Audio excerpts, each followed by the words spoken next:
Hi again, this is Mike, the Philosopher Engineer. Today is August 30th, and it's still 2020, believe it or not. What a crazy year. It's been, a couple of weeks it seems like since I've done a video, and we're running out of August here pretty quickly, so I wanted to fire up another video. I wasn't even quite sure what I was going to cover, but I'm just going to go for it. It's been an exciting August for me. It's beautiful weather here in Oklahoma, cooler than normal for August, so I can't complain. But since I have to do one of these rants here, today will be Mike's Sunday rant. So what can I rant about? I mean, I'm fortunate to live in the country, so it's quiet and I don't have a lot of noise and a lot of the nonsense going on, a lot of the problems that are going on. I don't have to face them directly so much. But I picked a topic. I'll be a little bit controversial here today because I focus a lot on how we look at problems and how we understand things and how we think and how we make decisions. Obviously mostly in engineering, but it's for life as well. So I picked the name Philosopher Engineer because I'm always looking at things in the context of philosophy. That is, how do we think? How do we solve problems? How do we acquire knowledge? And how do we make decisions in a way that's, thoughtful anyways? So I came up with this little controversial idea: make America think again. Yes, if we all would think a little bit better, we'd probably have fewer problems. So make America think again, or help America think again. Because we're in a society where there's just so much irrational, activity, decisions, actions, everything else. So it's kind of a little bit insane for us to observe all that. But we don't have to be part of that problem. And I think part of that is for us to be independent in our thinking. If we could all be independent thinkers and think for ourselves, then we wouldn't be coerced into following some herd or some narrative or something that causes unnecessary conflict, right? Now, just a quick story here. It was about 15 years ago, in 2005, I moved from San Diego to Oklahoma, and I'm out in the country. And I love it. It was a big disruptive change, but it caused me to have more quiet space. I can walk, through the woods, out in nature, and I have the opportunity to be quiet, silence. One of the authors that I enjoy calls it the classroom of silence. Well, just to have a little space to think without getting bombarded is kind of essential. So when I moved out to the country a long time ago, some people thought, well, that was kind of a crazy move or whatever. It was in 2005. Of course, in 2009, when all the real estate fell apart, they're like, oh, that was a brilliant move. So that was neither. It wasn't a necessarily bad move, and it wasn't necessarily brilliant. I didn't know what the future was going to be. But here we are in 2020, and I think a lot of people are thinking again, gee, can I just get out of the city? Can I have a little bit of space, a little bit of space?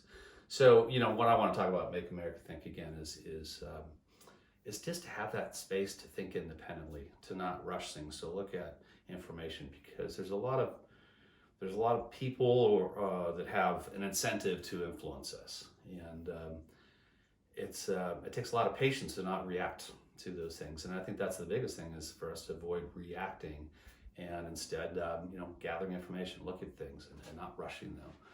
So it's difficult to know what information you can rely on. I mean, it's very similar in some ways to the engineering world. If you run a test, can you trust the data? Well, did you calibrate the sensors or the equipment? But it's even worse in the real world because there's a lot of agendas out there. There's a lot of conflicts of interest. There's a lot of people that want to influence us. And they want us to react, to make a decision very quickly. Now, we do at different points have to make decisions. And so the decisions that we have to make in life, we do the best we can. We try to get information. It's an incomplete story.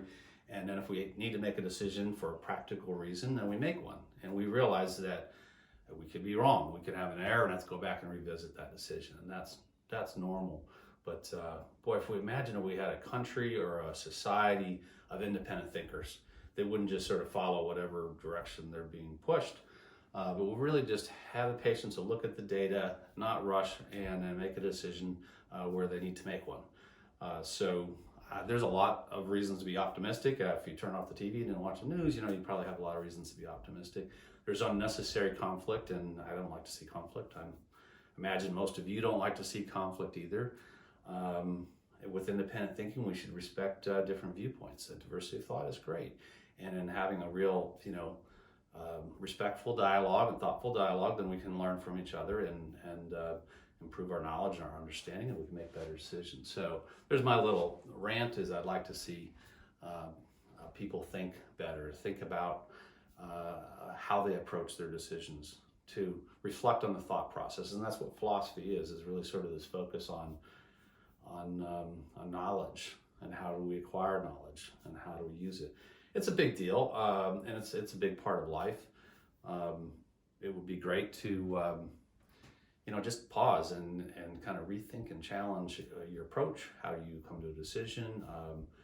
If you had to revisit it, do you look at alternative viewpoints? And I think it's really healthy to have a diversity of viewpoints and to challenge your own thinking, so you don't get stuck in sort of a box, or you get stuck in reinforcing your own biases. You're probably familiar with sort of the psychology part of things. So we have psychology and philosophy at play, and we have to deal with both of those. But with more of a focus on philosophy, we're able to be more self-reflective and sort of challenge ourselves. And then we're more likely to find, a robust, a rational solution, a rational position that's not caught up in our egos. And with psychology, we have to deal with our own egos, and our own egos are often our biggest enemy. So we kind of have to become more aware. And if we're more aware of that and are open-minded to new ideas, we might discover the errors in our thinking. And maybe some of our thinking is right, and maybe some of our thinking is wrong. With an open-minded attitude, independent thinking, and kind of a good process. If we go through a good process, then we can re-examine, our assumptions and how we formed our decisions, and what new information might cause us to reconsider those decisions. And it doesn't have to be fraught with conflict. It can be something that's done in a very thoughtful, respectful way, and I think people can be more united even in the diversity of viewpoints. Anyways, I hope you have a wonderful weekend. We'll talk again almost out of August. We're coming up to September pretty quick. It's kind of a wild year on the economic front, and on the engineering front. I'd see some real excitement, a lot of optimism. You have a lot more business coming to the United States and North America with our new agreement with the USMCA, so I'm very excited about that. I'm involved in some really interesting projects. That's part of the reason I have less time. And I love it. I mean, I love what I'm doing.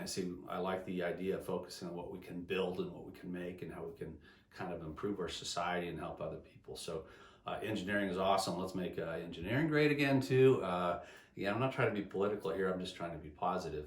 So I wish the best for all of you, and I will try to continue the conversation with you. One last thing I wanted to say: I get a lot more views of my nice little sunrise pictures with my coffee cup, and that's fine. So I guess I'll continue doing that.